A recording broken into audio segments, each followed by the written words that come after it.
Today I'm going to show you the family tree of the Mahabharata, which is the world's longest epic poem, and together with the Ramayana, one of India's most famous ancient stories. You may have heard of a collection of Hindu scriptures known as the Bhagavad Gita. Well, the Bhagavad Gita is just one small part of the Mahabharata. Taken as a whole, the Mahabharata is about 10 times the length of the Iliad and Odyssey combined. Like the Iliad, the Mahabharata is a story about a war. In this case, the Kurukshetra War, which, like the Trojan War, may have been a real historical event. However, in both cases, the stories were greatly embellished over the centuries and eventually made into epic poems, which are best classified as legend. As I explained in my series on the Bible, a legend is a sort of mix between history and mythology. In a legend, some elements are based on the lives of real people and real places, but other elements are purely fictional. So this leaves room for some debate. Just like there are Jews and Christians with differing views on how much of the Bible is historical, there are also Hindus with differing views on how much of the Mahabharata is historical. But I'm not going to delve into these issues. I'm simply going to present the family tree as it is portrayed in the story.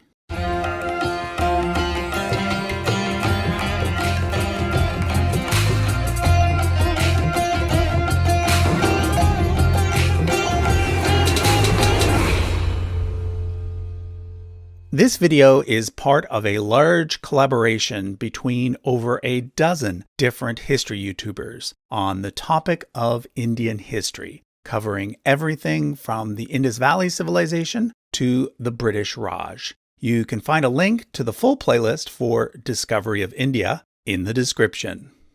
So, interestingly, the setting for the Mahabharata is around the same time as the setting for both the Iliad and the biblical story of King David.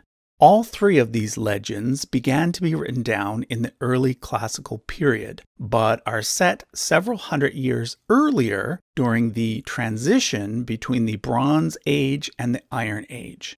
During that transition period, stories were transmitted orally only, so it makes sense that in all three cases, we wound up with history written in the form of legend, as opposed to history written in a more straightforward way, which was a style that developed much later. In the case of the Mahabharata, the setting is the kingdom of Kuru, which was one of the many independent kingdoms that existed in North India during the Vedic period. The Vedic period being the time span between the highly urbanized Indus Valley civilization and the rise of major classical empires like the Mauryan Empire. The story starts with a king of the Kuru kingdom named Shantanu. He was a descendant of the Lunar dynasty, one of the two main dynasties of rulers that were said to have reigned during the Vedic period, the other being, you guessed it, the Solar dynasty. Rama, the main character from the other big Hindu epic, the Ramayana, as well as the Buddha, are said to have come from the Solar dynasty, whereas the main characters in the Mahabharata come from the Lunar dynasty. Anyway, one day Shantanu met a beautiful woman on the banks of the Ganges River. He didn't know it at the time, but she was actually the goddess Ganga. They married and had a child named Devavrata, who was later known as Bhishma. However, many years later, King Shantanu fell in love with another woman named Satyavati. The king wanted to marry Satyavati, but her father would not allow it unless Shantanu agreed that he would pass his throne to a son from this new marriage instead of his son from his first marriage. Shantanu felt he could not agree to this, and therefore became very sad. However, Bhishma came to learn of the situation and offered to give up his right to the throne in order to please his father. And he even took a vow of celibacy to show his seriousness. So Shantanu married Satyavati and had 2 sons. The eldest, Chitrangada, became the next king. However, he died young without any children. So his younger brother, Vichitravirya, became the 3rd king on this tree. But as fate would have it, he died childless as well. The queen mother, Satyavati, who was still alive at the time, came up with a plan. There was an ancient Hindu custom called niyoga, in which a highly revered man could serve as a surrogate father in cases where another man was unable to have children. Satyavati had a son from a previous marriage named Vyasa, who fit this description. Vyasa agreed to sleep with the king's 2 widows, named Ambika and Ambalika, in order to provide his half-brother Vichitravirya with heirs.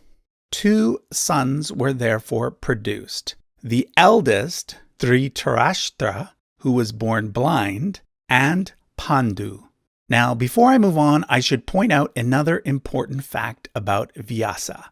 According to tradition, Vyasa is the one who composed the entire Mahabharata story and dictated it to the god Ganesh, who wrote it down. So Vyasa is both the author of the story as well as a character within it. As you can see on the chart, the royal family splits into 2 branches at this point. The sons of Dhritarashtra are called the Kauravas, and the sons of Pandu are called the Pandavas. And it is these 2 sets of first cousins, the Kauravas and the Pandavas, who are the 2 sides in the Kurukshetra war. Here's how the conflict began. Dhritarashtra and Pandu actually had a half-brother named Vidura, who became sort of the prime minister of the kingdom. Vidura suggested that Pandu ought to become king, being that Dhritarashtra was blind, and Dhritarashtra conceded. So Pandu became the next king. But then a strange event occurred. There was a rishi, or wise man, who had turned himself and his wife into 2 deer so that they could have sex in that form. King Pandu, not knowing that the deer weren't actually deer, shot them with his bow and arrow. Before dying, the wise man put a curse on Pandu so that if Pandu were to ever have sex, he would immediately die. Because of this, Pandu gave up his throne and went to live in exile with his 2 wives, Kunti and Madri. Thus, Dhritarashtra became king in the end anyway. But while in exile, Kunti prayed to the gods for help. With their help, she was able to bear 3 children, and Madri a set of twins, both without activating Pandu's curse. Thus were born the 5 Pandavas. The eldest, Yudhishthira, was the son of Yama, the god of Dharma and of justice. Bhima, the strongest, was the son of Vayu, the god of wind. Arjuna, the most skilled, was the son of Indra, lord of heaven and the god of thunder, lightning, and rain. He's the closest thing in Hinduism to the Greek god Zeus. Finally, we have the twins, Nakula and Sahadeva. They were the sons of Madri with the Ashvins, who were the twin gods of medicine. Meanwhile, the blind king Dhritarashtra, together with his wife Gandhari, who always wore a blindfold in order to experience life like her husband, had 100 sons who became known as the Kauravas, the eldest being Duryodhana. Eventually, the Pandavas returned from exile, and a rivalry started up between the two sets of cousins over who should be the heir to the throne. Duryodhana, the eldest of Dhritarashtra, or Yudhishthira, eldest son of Pandu. Now, in most portrayals of the Mahabharata, the Pandavas are thought of as being the good guys, and the Kauravas as the bad guys. In reality, though, it's a bit more complex, because as with any good literature, most of the characters have both flaws as well as strengths. But basically, Arjuna is usually seen as being the main protagonist of the story, and Duryodhana as the main antagonist.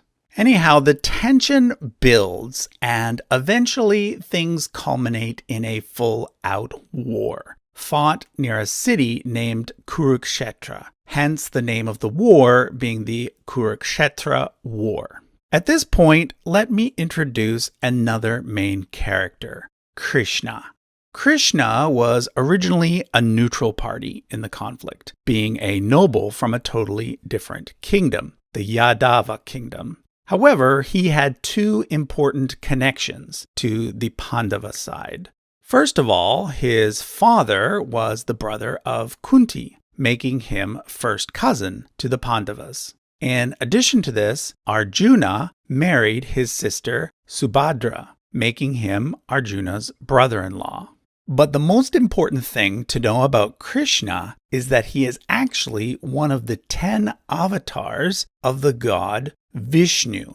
Most people know the word avatar as being the icon you use to represent yourself in video games or online forums, or as an alien hybrid like in the movie Avatar. Both of these uses are related to the original meaning of the word, which was when a god became incarnated or born into the body of a human or animal. So basically, Krishna was Vishnu in the flesh.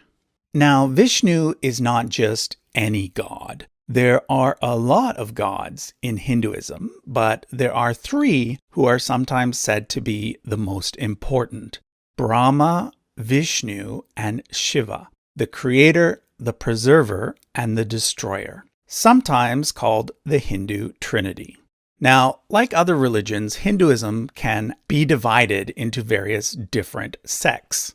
The largest sect, Vaishnavism, sees Vishnu as being the supreme being, whereas Shaivism, the second largest sect, primarily associated with South India, sees Shiva being the main god. So for a lot of Hindus, Krishna is really, really important. Anyway, like I said, Krishna and his compatriots were originally neutral. He initially tried to broker a peace, but when that failed, he offered the following deal. One side would get his army, and the other side would get him, but as a non-combatant.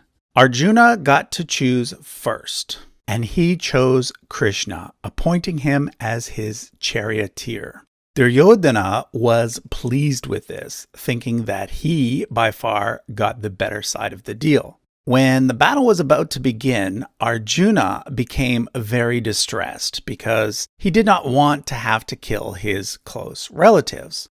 What comes next is the famous conversation between Arjuna and Krishna that forms the section of the Mahabharata known as the Bhagavad Gita, one of the most revered set of verses in the Hindu religion, and basically a summary of Hinduism's main ideas.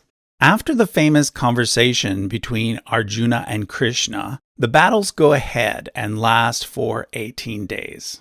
One of the main people that Arjuna has to fight against is a man named Karna, who is a close ally of Duryodhana. But there's a major plot twist. The Pandavas don't know it, but Karna is actually their brother. The Mahabharata includes Karna's backstory, where we find out that Kunti had a child by Surya before she married Pandu. But she gives him up and he is raised by adopted parents in the court of Dhritarashtra. Now, this video is just about the family tree, so I won't go into all the details of what happened during the 18 days of war. Like I said at the beginning, the Mahabharata is a really long story, and therefore I've had to leave out a lot of the various plot points. But let me tell you how the story ends. As you might have guessed, the Pandavas end up victorious. Karna, Duryodhana, and all of the Kauravas, except one, die in battle. The eldest Pandava, Yudhishthira, is crowned king and goes on to have a nice long reign. Later in life, he abdicates and passes the throne to Arjuna's grandson, Parikshit, and then the line of Kuru kings continue through him. The way the Mahabharata is written, it is actually Parikshit's son who is being told the whole story. And the person telling the story is another one of Vyasa's sons. If you'd like a copy of this chart to use as a wallpaper, I'll leave a link to it in the description. And be sure to check out the other videos in the Discovery of India playlist. Right before this one is a video by the archaeology channel Digging with Raven on the Indus Valley Civilization. And directly after this one is a video by History and Headlines about Alexander the Great's invasion of India. Thanks for watching.